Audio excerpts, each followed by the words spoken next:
I can't wait to get the lifestyle that allows me to be free. I've performed for millionaires. I've performed for some top people in the world. Um, and it doesn't mean that you know all of them, but some people know them. Um, I've performed for very rich Asian people.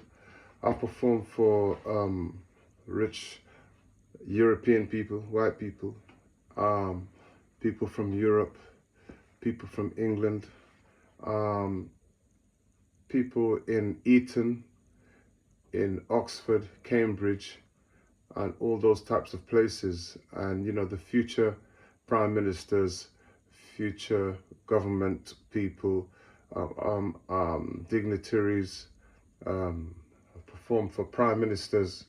Yeah, so former prime ministers also. Yeah, I've performed in quite a few different scenarios and places that I have to say, well, okay, you know, fortunately, I've been able to do that. But you know what?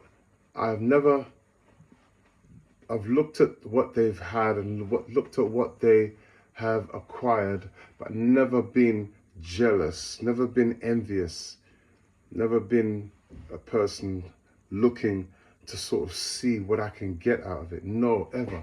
No, I've only ever looked and thought, wow, you know what? This is really great. This is really lovely. This is really, you know, it's fantastic. There's nothing wrong with it. You know what I'm saying? People like to say, oh, rich people, or, you know, the Bible even says it's easier for a camel to get through the eye of a needle than for a rich man to get into the kingdom of heaven. Um, I wonder who said that. It does say that Jesus said that, but that doesn't mean that that every rich person is twisted, evil, or whatever. But I guess it could mean the fact that, you know, they've had to go out and work hard initially to get long-term gains. So if they've gone out and worked hard to get long-term gains, does that mean that they're selfish?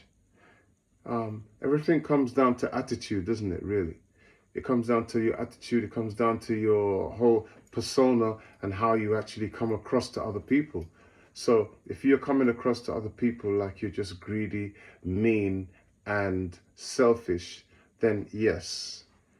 But if you're coming across as a hard-working person that is actually out there to help other people to acquire the same type of thing that you're acquiring, if they decide to make that leap of faith, because it is a leap of faith.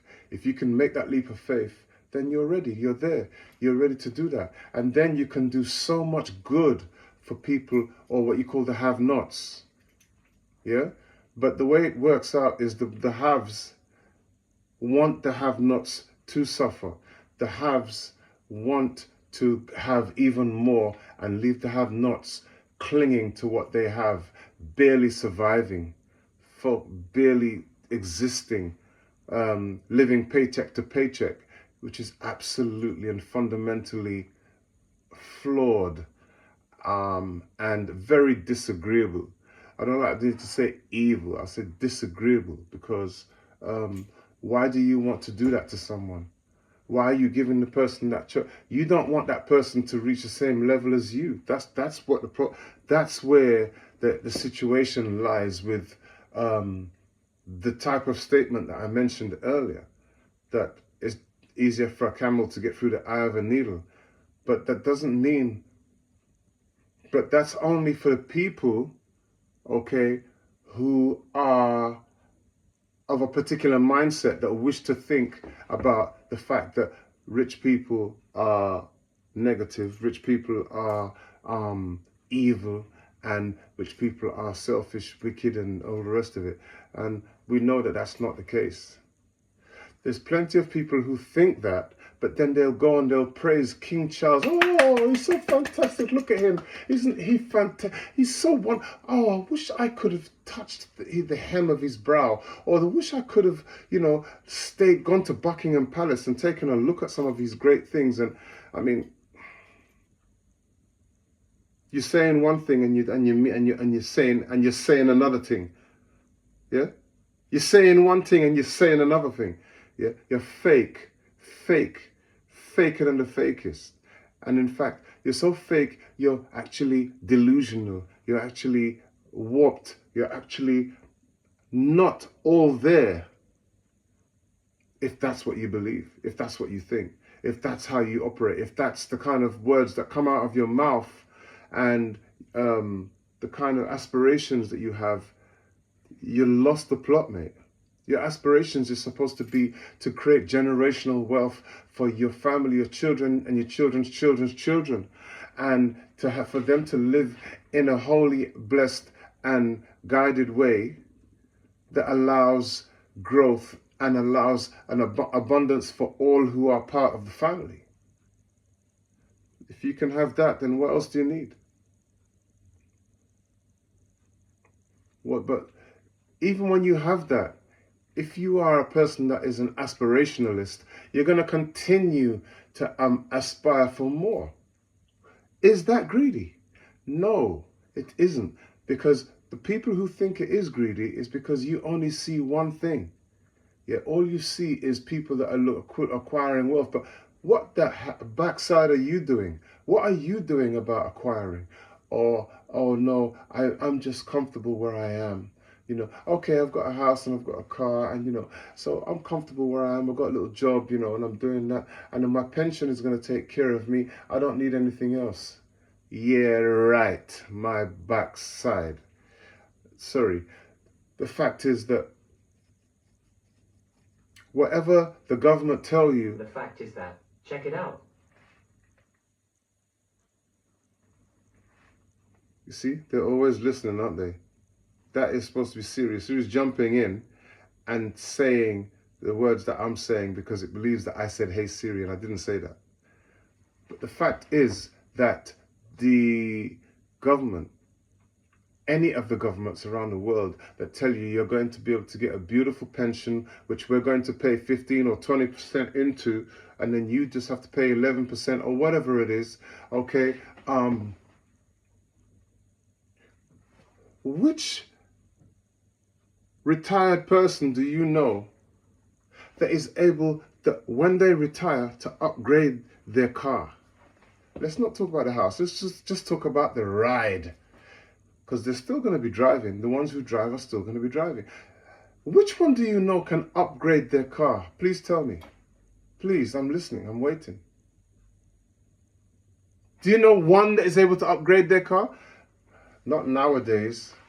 Not for a few days previously either. No. Because, in fact, they have to downgrade their car. Because they have no... because when they do a very easy calculation in relation to what they're going to get. Some people, I had a conversation, funny enough, today. And, yeah, I had a conversation today. That's not why I started this conversation. But I had a conversation today with a friend of mine. He's been working for over 25 years in school. And he's worked out that he's going to have £9,000 a year. Who in the Most High's name can live on £9,000 a year? That's taking the absolute wee-wee out of all the hard work and free will offering that people have put on for out of the goodness of their own pure and giving heart. It's taking the mick out of them. And the people who passed that legislation, they certainly ain't getting that.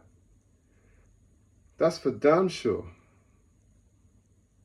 So I'm not even going to take too long again on this because I'm not in no long drawn out thing these days. I'm just saying giving value to the people who are listening. Okay? So because I'm giving value to you, I ain't got time to give acres of value because you wouldn't even get it anyway. You won't even listen anyway. You will not penetrate it because you can only focus for a certain amount of time. As we know, it's been proved, okay, that if you've listened to an hour, the most you're getting is 15 minutes of value. And then you then have to listen to that tape, video, podcast, newsreel, whatever it is, over and over again to actually get all the rest of the information that's involved in that. So I'm not even going there. And all I can say to you is that I, as a person, as part of all, I am a part of all expanding, and all expanding is a part of me. I'm one with all expanding, and all is one with me. I can succeed as part of all expanding, and I can fail as an individual. I can be all that I wish in all, as long as my wish is to stay in all. I can be all that I wish in all, as long as my wish is to stay in all. That's deep. I'm never alone. All is, I am. All can, I can. All does, I do. Blessings and forward unto you.